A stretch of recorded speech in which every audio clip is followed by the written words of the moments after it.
میں قرآن پڑھ رہی تھی کہ اچانک رشتے والی خالہ رضیہ کی آواز سن کر چونک گئی۔ میرے دل کی دھڑکن تیز ہو گئی۔ یا اللہ، خیر کی خبر لائی ہو خالہ، میں نے دھڑکتے دل سے سوچا، اور پھر قرآن پاک کو ادب سے بند کر کے چوم کر جزدان میں لپیٹ لیا، اور پھر الماری میں رکھ کر ڈھیر ساری دعائیں دل ہی دل میں مانگتی ہوئی میں باہر جہاں صحن میں رکھی چارپائی پر خالہ امی کے ساتھ محو گفتگو تھی۔ دیکھو حلیمہ، یہ رشتہ بہت ہی اچھا ہے، میں نے خود چھان پھٹک کر دیکھا ہے، تب تمہارے دروازے کے اندر قدم دھرا ہے۔ اللہ آپ کی زبان مبارک کرے خالہ، اللہ کے بعد آپ ہی میرا آسرا ہیں۔ اب تو جانتی ہیں، منور کی ڈیتھ کے بعد تو میں بالکل ہی تنہا سی ہو گئی، وہ ہوتے تو شاید زندگی اتنی مشکل نہ لگتی۔ امی کی بات سن کر میری آنکھوں میں بھی آنسو آ گئے۔ یہ لڑکے کی تصویر ہے، دیکھ لو، ذمہ دار گھرانے سے تعلق رکھتا ہے، اچھا پڑھا لکھا ہے، بینک میں جاب کرتا ہے، اور کیا چاہیے؟ ان کو شادی بھی جلد کرنی ہے کیونکہ لڑکے کے والد بہت بیمار ہیں، اور ان کی خواہش ہے کہ ان کی زندگی میں ہی ان کے اکلوتے بیٹے کی شادی ہو جائے۔ تو امی کی آنکھوں میں نے لاتعداد امید کے جگنوں سے چمکتے ہوئے دیکھی۔ خالہ، میری بھی اکلوتی بیٹی ہے، آپ تو جانتی ہیں، جب سے منور کی ڈیتھ ہوئی ہے تب سے دنیا سے دل ہی اچاٹ ہو گیا۔ اگر بیٹی کا سنگ نہ ہوتا تو شاید میں بھی کب کی مر کھپ گئی ہوتی۔ میں بھی یہی چاہتی ہوں کہ میری بیٹی کے ہاتھ جلدی پیلے ہو جائیں۔ زندگی کا کوئی بھروسہ نہیں، دل کا ایک اٹیک تو ہو چکا ہے، کیا خبر اگلے اٹیک تک میں زندہ رہ پاؤں یا نہیں۔ ایسے میں نائرہ عزت سے اگلے گھر کی ہو جائے تو میرے دل کو بھی قرار آ جائے۔ انشاءاللہ جیسا تم چاہتی ہو ویسا ہی ہوگا، پھر میں تمہاری طرف سے ہاں ہی سمجھوں۔ تو امی نے آہستہ سے سر ہلایا۔ ٹھیک ہے خالہ، آپ ان کو لے کر ہمارے گھر آ جائیں تاکہ وہ ہمیں دیکھ لیں، اور ہم انہیں۔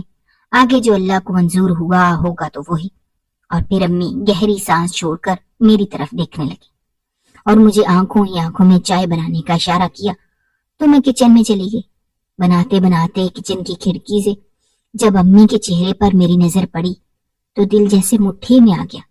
وہ شوگر کی پیشنٹ تو کافی عرصے سے تھیں، لیکن اب دل کی مریضہ بھی بن چکی تھیں۔ خون تو جیسے ان کے جسم سے کسی نے نچوڑ لیا ہو۔ آنکھیں اندر کو دھنسی ہوئی تھی، لیکن ان میں بیٹی کے رشتے کی امید جل بجھ رہی تھی۔ ان کا سفید پڑتا چہرہ دیکھ کر جانے کیوں میری آنکھوں میں ڈھیر سارے آنسو آ گئے کہ میری وجہ سے امی کس قدر پریشان ہیں۔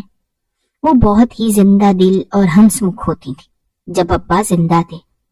میں اپنے والدین کی اکلوتی بیٹی تھی۔ میرے بعد کئی بار امی امید سے ہوئیں، لیکن ان کے مس کیریجز ہو جاتے، مگر ابو نے کبھی بھی امی کو اس حوالے سے پریشان نہ کیا، بلکہ وہ ہمیشہ امی کو ہی تسلی دیتے تھے کہ یہ سب اللہ کی طرف سے ہے، اس میں انسان کا زور ہی کتنا چلتا ہے۔ ہمارے نصیب میں اگر اللہ نے بیٹی کی صورت میں ایک ہی اولاد لکھ رکھی ہے تو ہم چاہے دنیا کا جتنا بھی زور لگا لیں وہ 1 سے 2 نہیں ہوگی، کیونکہ ہمارے مقدر میں اللہ نے یہی لکھ رکھا ہے۔ تو پھر ہم اللہ سے شکوہ کر کے اس کے گنہگار کیوں بنے؟ میرے ابو بہت ہی مثبت ذہن کے انسان تھے۔ یہی وجہ تھی کہ امی پے در پے ہونے والے مس کیریجز کی وجہ سے شدید ذہنی تناؤ کا شکار نہیں رہ پاتی تھی، اور بہت جلد اس کیفیت سے نکل آتی۔ ان کے ہنستے مسکراتے چہرے کو دیکھ کر اکثر خاندان کی کئی رشتہ دار خواتین ان سے حسد بھی کرتی کہ یہ کیسے ہر وقت ہنسی کھلکھلاتی رہتی ہے، اور جب دیکھو بنی سنوری رہتی تو امی ان کی باتوں کو ہمیشہ اگنور کر دیتی، اور ابو سے یہ رویے ڈسکس کرتی تو ابو کہتے کہ دراصل یہ خواتین چاہتی ہیں کہ تم ہر وقت بیچارگی کی تصویر بن کر ان کے سامنے اپنے مقدر کے گلے شکوے روتے دھوتے ہوئے کرتی رہو، اور یہ تمہاری حالت زار پر افسوس کرتی رہیں، لیکن چونکا انہیں تو موقع نہیں دے پا رہی، اس لیے انہیں اصل تکلیف ہی اس بات کی۔ تو امی ابو کی بات سن کر میں ہنس دیتی کہ یہ بھی بھلا کوئی بات ہوئی کہ کسی کو خوش دیکھ کر آپ اس کے اتنے مخالف ہو جائیں۔ تو ابو کہتے یہ دنیا ہے، یہاں پر ہر طرح کے بدفطرت لوگ بھی موجود ہیں جو کسی کو خوش نہیں دیکھ سکتے، وہ بس یہی چاہتے ہیں کہ ان کے سامنے اپنی کمزوریوں پر بات کی جائے، اور اگر کوئی ایسا نہ کرے تو یہ سیخ پا ہو جاتے ہیں۔ اس لیے کوشش کیا کرو کہ ان کے درمیان زیادہ تر نہ ہی بیٹھو تو اچھا ہے، بلکہ ان کے پاس سے اٹھ جانے میں ہی عافیت ہے، انہیں اپنی ہی آگ میں جلتے رہنے دو۔ امی ابو کی بات کی تائید تو کرتے تھے، لیکن مسئلہ یہ تھا کہ خاندان میں ہونے والے ہر فنکشن، شادی بیاہ کی ہر تقریب میں جب انہیں بلاوا آتا تو وہ ضرور جاتے اور پھر وہاں جا کر اپنا ڈھیر سارا دل دکھا کر واپس آتی۔ اکثر خواتین تو امی کو ان کے منہ پر ہی کہہ ڈالتی کہ تم نے کیا ایک بچی پیدا کر کے بس کر کے بیٹھ گئی ہو، تمہارے ساتھ کی کتنی ہی لڑکیوں کی شادیاں ہوئیں اور آج وہ 5 6 بچوں کی مائیں بن گئی ہیں۔ امی ان کی ایسی انکوائری کی آڑ میں ان کے طنز کو بہت اچھے سے سمجھتی تھی، لیکن مسکرا کر چپ ہو جاتی۔ تو خواتین کا ان کا یوں خاموش رہنا بھی برداشت نہ ہوتا، تو انہی میں سے کچھ کہتی کہ بھئی یہ تو کوشش کرتی ہیں لیکن ان سے کچھ ہوتا ہی نہیں، شکر کریں جو ایک بچی ہو گئی، ورنہ ان کے جو حالات ہیں اس میں تو یہ بچی بھی ہونا محال تھی۔ اس بات پر بہت ساری خواتین ہنسنے لگتی اور کچھ انتہائی چمکتی تیکھی آنکھوں سے امی کو غرور سے تکتی۔ تو ایسے میں ایک پل کو امی کے چہرے پر ایک سایہ سا گزرتے ہوئے میں ہمیشہ دیکھتی تھی، لیکن دوسرے ہی پل ابو کا دیا ہوا اعتماد ان کے چہرے پر دکھائی دینے لگتا اور وہ بڑے بھرپور انداز میں ان کو جواب دیتے ہوئے کہتے کہ چلو شکر ہے اللہ کا کہ اللہ نے مجھے اس قابل سمجھا کہ ایک ہو بس نیک ہو، یہی دعا ہے میری۔ تو خواتین اپنے منہ پر ہاتھ رکھ کر انہیں بڑے تعجب سے دیکھتی، ارے بھائی تم تو ایک ایک کی رٹ لگائے بیٹھی ہو، لیکن بیٹی کے ساتھ ایک جوڑے کا ہونا بھی تو بہت ضروری ہے، بھلے بیٹا نہ پیدا کرو لیکن اس کی بہن تو دنیا میں آ جائے، سنگ ہو جاتا ہے، اکیلا تو بس اللہ ہی اچھا ہے۔ تو مجھے ان عورتوں کی باتیں سن سن کر انتہائی غصہ آتا۔ یہ اس طرح سے باتیں کر رہی تھیں کہ جیسے اولاد ایک عورت کی اپنے اختیار میں ہے، وہ جب چاہے اپنی مرضی سے بیٹا یا بیٹی بنا کر دنیا پر لے آئے۔ لیکن امی باتوں کے اس مشکل مرحلے پر بھی مسکرا کر کہتی کہ اگر میرے اللہ کو منظور ہوا تو اس کا سنگ پیدا کر دے گا، ہم تو اسی کے در کے سوالی ہیں اور اسی سے مانگتے ہیں، اور اگر اس کا سنگ نہیں پیدا کرنا چاہ رہا تو بھی اس کے فیصلے پر راضی ہیں۔ تو میں یہ دیکھتی کہ امی کی اس بات پر کئی خواتین کے چہرے بجھ سے جاتے اور ان کے چہروں پر سیاہی تو تب پھر جاتی جب ایسی محفل میں ابو امی کے ساتھ انتہائی ادب اور احترام کے ساتھ انہیں بلا رہے ہوتے یا ان کے ساتھ ہنس بول رہے ہوتے تو رشتہ دار خواتین کے چہرے دیکھنے لائق ہوتے تھے۔ میں نے امی کو اپنی اس کمزوری پر کبھی بھی آنسو بہاتے نہیں دیکھا، بلکہ میں نے امی کو پہلے سے زیادہ اللہ کے ساتھ کنیکشن مضبوط ہوتے دیکھا۔ وہ گلے شکوے کرنے کے بجائے اللہ کا زیادہ تر شکر ہی ادا کرتی کہ اللہ نے انہیں اچھی صحت دی، خوشحالی دی، اور اگر اولاد کی طرف سے کوئی کمی بھی ہے تو اس میں بھی اللہ کی کوئی مصلحت ہوگی۔ اور امی کے اس طرح سے سوچنے کا سارا کریڈٹ ابو کو جاتا تھا، کیونکہ ابو ہر وقت امی کے ذہن سازی کرتے رہتے تھے، انہیں سمجھاتے رہتے تھے۔ وہ دونوں ہی بہت مذہبی وقت کے ساتھ ساتھ ہوتے جا رہے تھے۔ یہی وجہ تھی کہ امی نے ابو سے اپنی خواہش کا اظہار کیا کہ کیوں نہ ہم نائلہ کو قرآن حفظ کروائیں، میرا دل بہت کرتا ہے کہ ہماری بیٹی اللہ کی راہ پر چلے۔ تو ابو امی کی بات پر بہت خوش ہوئے اور انہوں نے کہا کہ کیوں نہیں، یہ تو بہت ہی اچھی بات کی تم نے۔ اور پھر میں نے جب میٹرک کیا تو مجھے قریب کے ہی مدرسے میں قرآن حفظ کے لیے چھوڑ دیا گیا۔ صبح سویرے مجھے ابو اپنے ساتھ لے جاتے اور واپسی پر امی مجھے لینے کے لیے آتی۔ میں جو سپارہ حفظ کرتی جاتی امی اور ابو کے چہروں پر ایک خوشی سی دیکھتی۔ میں جب بھی کوئی سپارہ مکمل حفظ کر لیتی تو گھر آ کر انہیں ضرور سناتی۔ تو میں نے کئی بار امی اور ابو کی آنکھوں میں آنسو دیکھے، وہ اکثر ایک دوسرے کو مبارکباد دیتے اور میرا ماتھا چوم کر کہتے کہ اللہ تمہاری اس علم کو سیکھنے میں مدد فرمائے اور اس علم کی شمع تمہارے دل میں ہمیشہ جگائے رکھے۔ گھر کا ماحول چونکہ کافی مذہبی تھا، اس لیے میرا رجحان بھی دین کی طرف بڑھ گیا تھا۔ ابو کی آمدن محدود تھی، گھر چھوٹا تھا، لیکن ہماری زندگیوں میں خوشحالی اور برکت نے ہماری زندگیوں کو بہت خوبصورت بنا ڈالا تھا۔ امی انتہائی کفایت شار تھیں، محدود آمدنی کے باوجود انہوں نے کبھی بھی ابو سے کوئی شکوہ نہ کیا۔ وہ نہ تو خود فضول خرچ تھی اور نہ ہی ابو کو فضول خرچی کرنے دیتے۔ اتنی کم آمدنی کے باوجود انہوں نے کمیٹیاں ڈال رکھی تھیں، اور جب بھی کمیٹی نکلتی امی اس سے میرے جہیز کے لیے کوئی نہ کوئی چیز خرید کر پیٹی میں رکھ دیتی۔ یہ ان کی دور اندیشی ہی تھی کہ میں جب جوان ہوئی تو میرا آدھے سے زیادہ جہیز بن چکا تھا، اور امی کی اسی دور اندیشی کی وجہ سے ابو بہت خوش تھے کہ ان پر اب کسی قسم کا بوجھ نہیں پڑے گا۔ بلکہ جو چیزیں رہ گئی ہیں اسے بھی آسانی کے ساتھ مینج کر لیں گے۔ لیکن ابو کی زندگی نے وفا نہ کی، انہیں میرے سر پر ہاتھ رکھ کر مجھے ودا کرنا تھا، مگر اس مشکل گھڑی میں وہ مجھے اور امی کو تنہا چھوڑ کر اللہ تعالیٰ کے پاس چلے گئے۔ میرے اور امی کے لیے ان کی ناگہانی موت ایک بہت بڑا سانحہ تھی، کیونکہ وہ اس گھر کے سربراہ ہی نہیں تھے بلکہ ایک بہترین اور خوبصورت انسان تھے، جنہوں نے قدم قدم پر امی کو سہارا تو دیا ہی تھا، لیکن مجھے بیٹی ہونے کا مان بھی ہمیشہ دلاتے رہے۔ ہمارے خاندان میں بیٹیوں کے پیدا ہونے پر کوئی زیادہ خوشی نہیں منائی جاتی تھی، اور نہ ہی بیٹیوں کے پیدا ہونے کو اچھی نگاہ سے دیکھا جاتا تھا، لیکن ابو نے اس ٹیبو کو اپنے خاندان میں توڑا۔ وہ واحد آدمی تھے جنہوں نے میرے پیدا ہونے پر نہ صرف مٹھائی خاندان میں تقسیم کی بلکہ پورے محلے میں خود مٹھائی بانٹی۔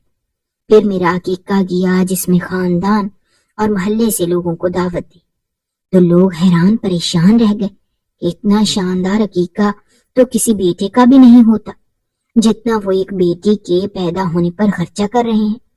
لیکن ابو نے کسی کی بات کی کوئی پرواہ نہ کی، بلکہ وہ کیا جو ان کے دل کو اچھا لگ رہا تھا۔ میری پیدائش پر امی سے بھی زیادہ ابو خوش تھے، اور انہوں نے مجھے ہتھیلی کا چھالا بنا کر رکھا تھا۔ امی مجھے ڈانٹتی تو نہیں تھی، لیکن اگر کبھی میرے بہت زیادہ تنگ کرنے پر وہ مجھے ڈانٹ ٹپٹ کر دیتی تو ابو ہمیشہ میری ڈھال بن کر اور میرے دفاع میں امی کے ساتھ لڑ پڑتے۔ لیکن اب تو میں ان کے بغیر بالکل ایک کھلے آسمان تلے کھڑی تھی، نہ تو کوئی ابو کی طرح دفاع کرنے والا نظر آ رہا تھا اور نہ ہی سر پر ہاتھ رکھنے والا۔ امی سے زیادہ تو مجھے لگتا کہ جیسے میں تنہا ہو گئی ہوں، کیونکہ ابو صرف میرے والد ہی نہیں تھے بلکہ میرے بہترین دوست بھی تھے۔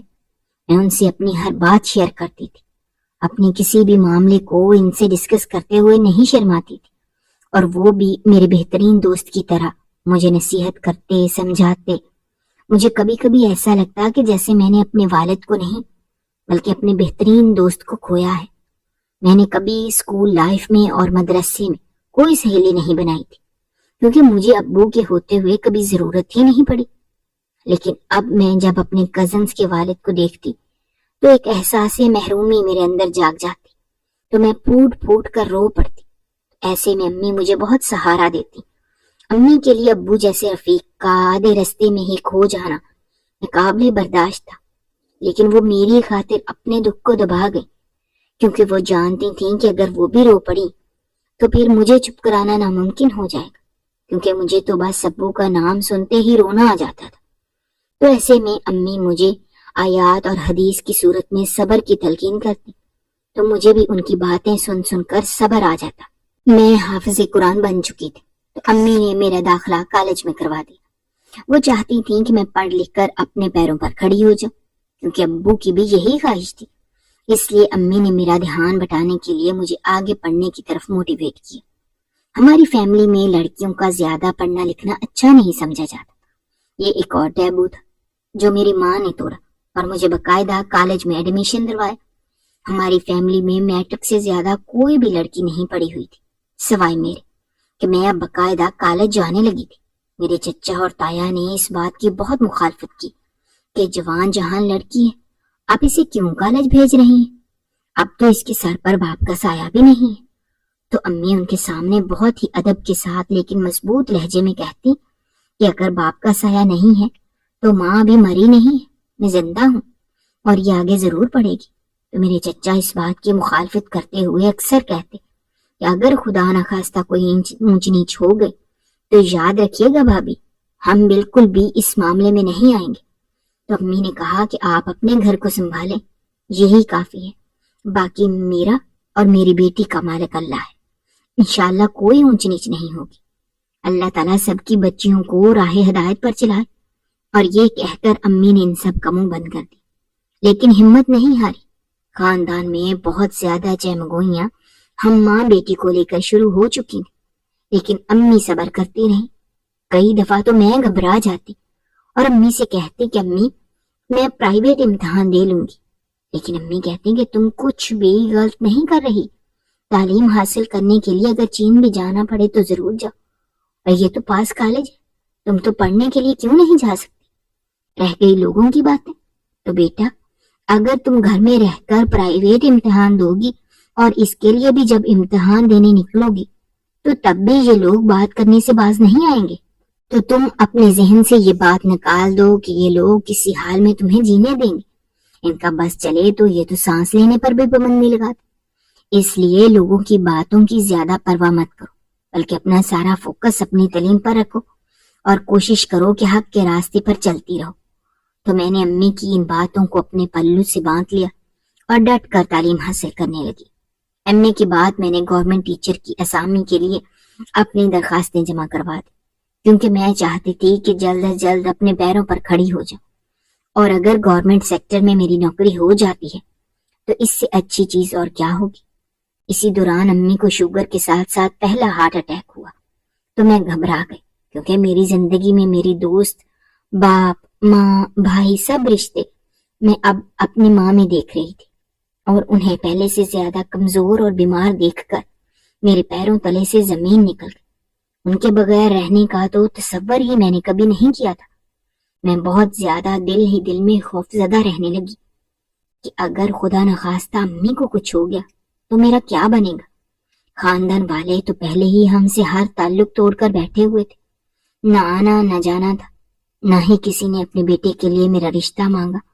حالانکہ چچا اور تایا زاد کزن تو مجھے چاہتے تھے، اشارے اشارے میں مجھے کئی بار یہ بات بتا بھی چکے تھے، لیکن ان کے والدین کو میں کبھی بھی نہیں بھائی، نہ ہی انہوں نے کبھی اس سلسلے میں اپنی کوئی دلچسپی دکھائی.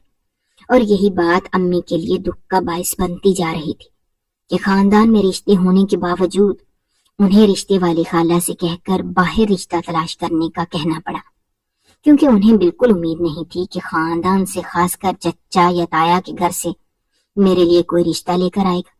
اس لیے جب امی مکمل طور پر ان لوگوں سے مایوس ہو گئی تو انہوں نے رضیہ خالہ کو میرے رشتے کے حوالے سے کوشش کرنے کا کہا. رضیہ خالہ اب تک 4-5 رشتے امی کو دکھا چکی تھی، لیکن امی کچھ خاص مطمئن نہ ہوتی اور بات وہیں رک جاتی. اسی وجہ سے امی بہت زیادہ پریشان رہنے لگی کہ اچانک رضیہ خالہ نے جہانگیر کا رشتہ لایا. بظاہر یہ رشتہ امی کو اچھا لگا، لڑکا بینک میں تھا اور اچھی پوسٹ پر تھا. امی نے رضیہ خالہ کو ہاں کر دی تو 2-3 دن بعد لڑکے والے ہمارے گھر آئے. امی نے ان کی خاطر مدارت میں کوئی کمی نہ رہنے دی. پھر مجھے امی نے ڈرائنگ روم میں بلوایا، جہاں پر جہانگیر بھی والدین کے ساتھ آیا ہوا تھا. لڑکے کی ماں نے مجھے دیکھتے ہی بہت خوشی کا اظہار کیا اور اپنے پاس ہی بٹھا لیا، اور اسی وقت امی کو بتایا کہ ہمیں لڑکی بہت پسند آئی ہے، اگر آپ کی اجازت ہو تو ہم اسے انگوٹھی پہنا دیں. امی کو ان کی اتنی جلد بازی پر حیرت سی ہوئی، لیکن پھر وہ خاموش ہو گئی اور ہاں میں سر ہلاتے ہوئے کہا کہ جی بہن، یہ باپ کی بیٹی ہے، آپ کو جو رسم ادا کرنی ہے کر دیجیے، مجھے کوئی اعتراض نہیں. تو انہوں نے جہانگیر کے نام کی انگوٹھی میرے ہاتھ میں پہنا دی اور پھر مہینے کے اندر اندر ہی شادی کی ڈیٹ بھی فکس کر دی. امی کو بھلا کیا اعتراض تھا، وہ تو خود میری شادی جلدی کرنا چاہتی تھی. لیکن میرے چچا اور تایا کو جب اس بارے میں پتا چلا تو ان کے موڈ بلا وجہ ہی خراب ہو گئے اور لڑائی بنا کر بیٹھ گئے کہ گھر میں رشتے ہونے کے باوجود آپ باہر کیوں رشتہ دے رہی ہیں. تو امی نے بھی 2 ٹوک لہجے میں پہلی بار ان کے سامنے بات کی کہ اگر گھر میں رشتے تھے تو آپ لوگوں نے پرواہ کیوں نہیں کی.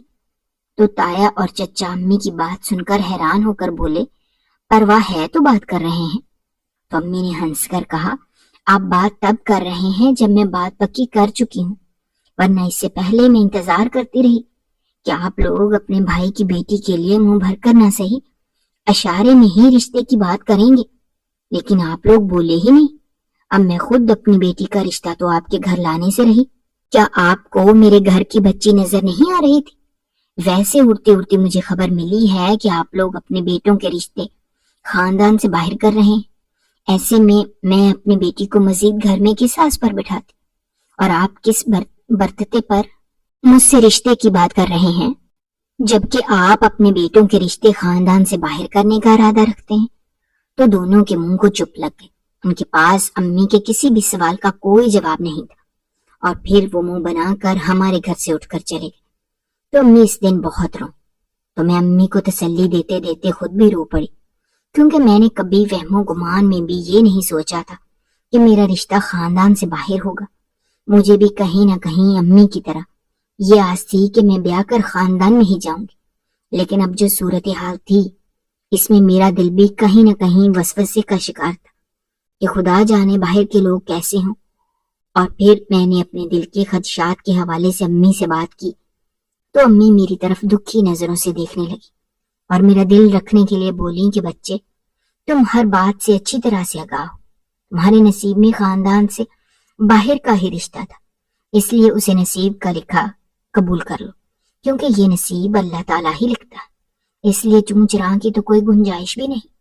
بس اپنے لیے دعا مانگتی رہو، اللہ خیر کرے گا، اور کبھی بھی اللہ سے نا امید نہ ہونا۔ امی کی بات سن کر میرے دل کو تسلی ہوئی اور میں دل ہی دل میں اللہ کو یاد کرتے ہوئے اپنی نئی زندگی میں قدم رکھنے کے لیے خود کو ذہنی طور پر تیار کرنے لگی۔ میری شادی میں رسماً ہی تائے اور چچا کی فیملی شامل ہوئی، لیکن امی نے کوئی زیادہ پرواہ نہیں کی اور شادی کے تمام معاملات کو بخیر و خوبی اپنے ہاتھوں سے خود سر انجام دیا اور مجھے رخصت کر ڈالا۔ میں بیاہ کر جہانگیر کے گھر میں آ گئی۔ یہ 5 مرلے کا خوبصورت سا گھر تھا جو مکمل طور پر فرنشڈ تھا۔ جہانگیر اکلوتا ہونے کی وجہ سے ماں اور باپ دونوں کا ہی لاڈلا تھا۔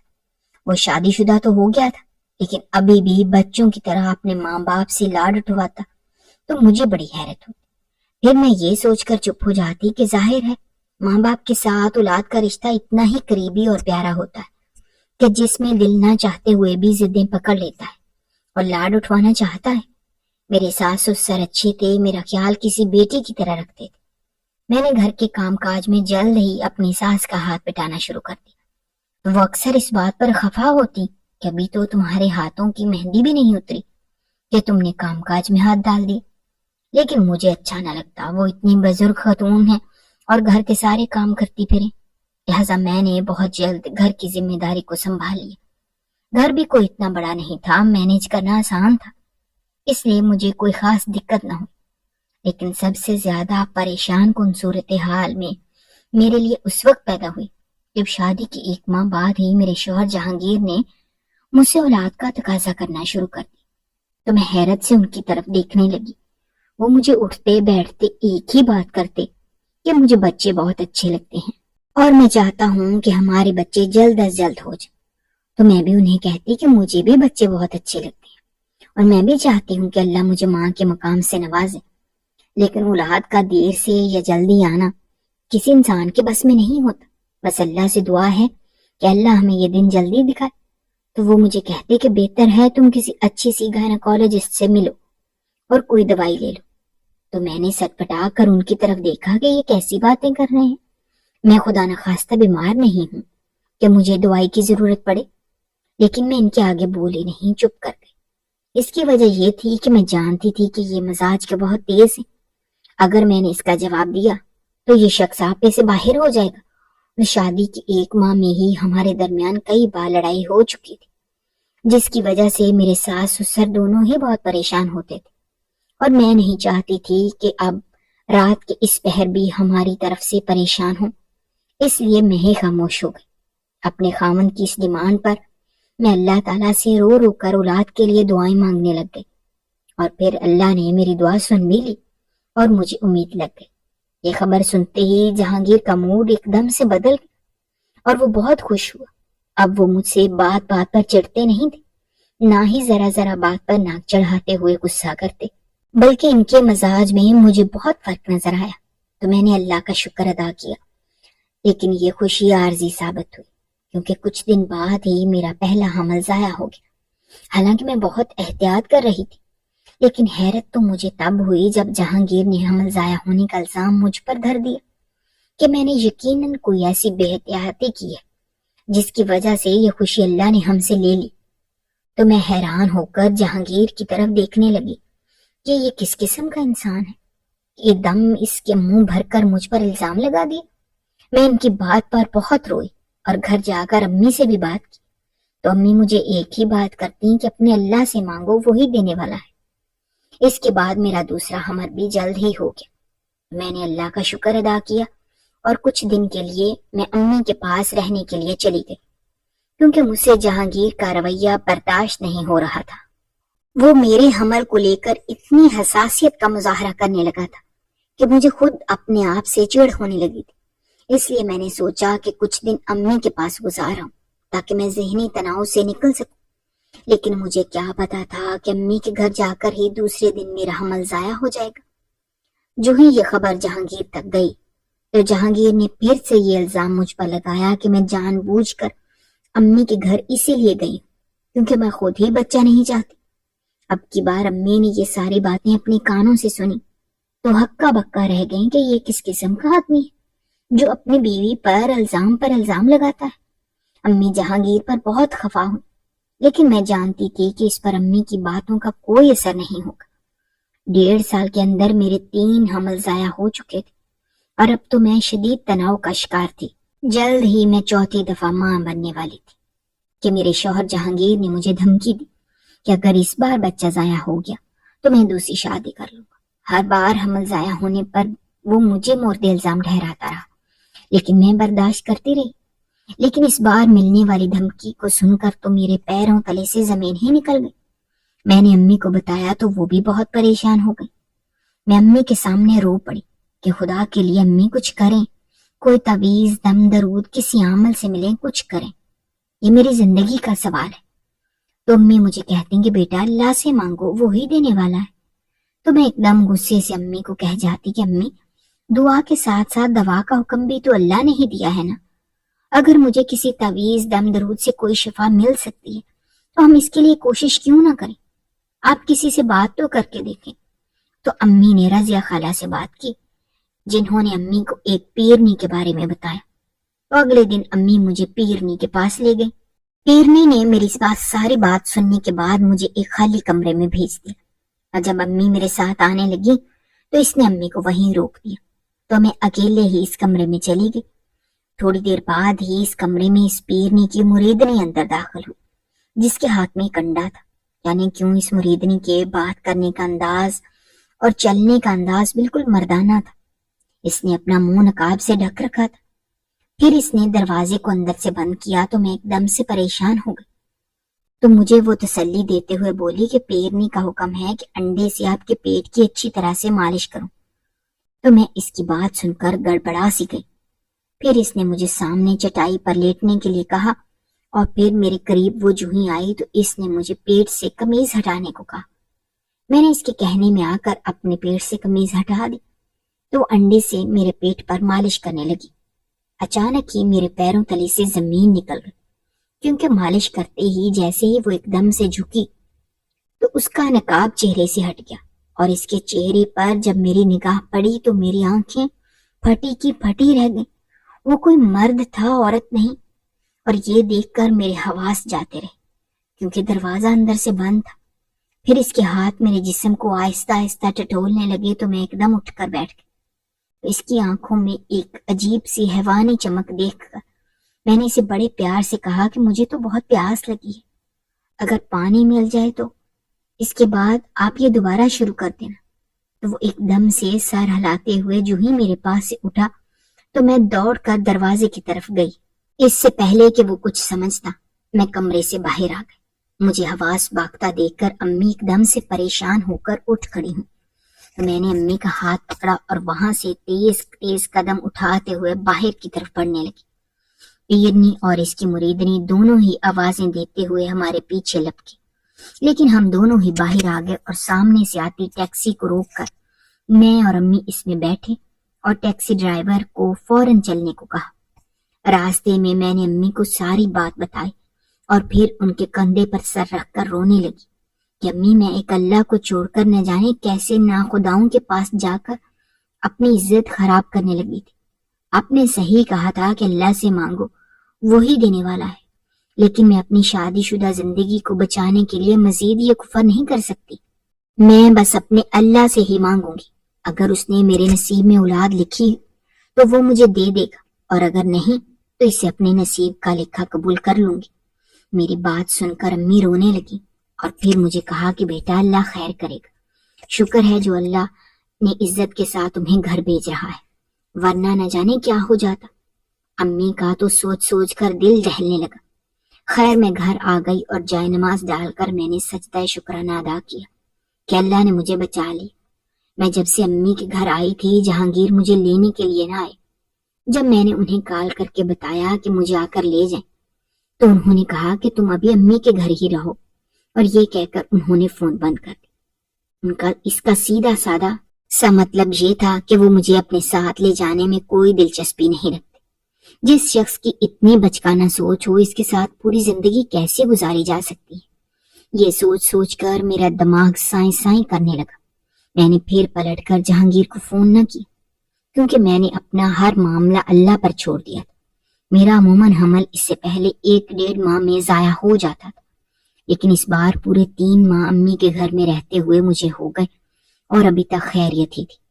میں اکثر پریشان ہوتی تو امی ایسے موقع پر مجھے تسلی دیتی کہ اس بار تم دیکھ لینا، اللہ خیر کرے گا۔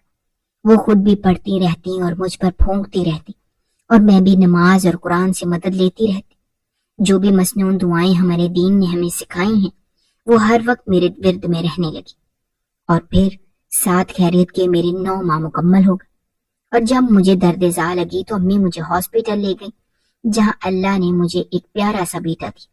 بچے کا سن کر جہانگیر اور اس کے والدین فوراً ہاسپٹل پہنچے۔ جہانگیر بچے کو اٹھا کر بہت خوش تھا اور مجھے اپنے ساتھ لے جانے کے لیے بضد تھا۔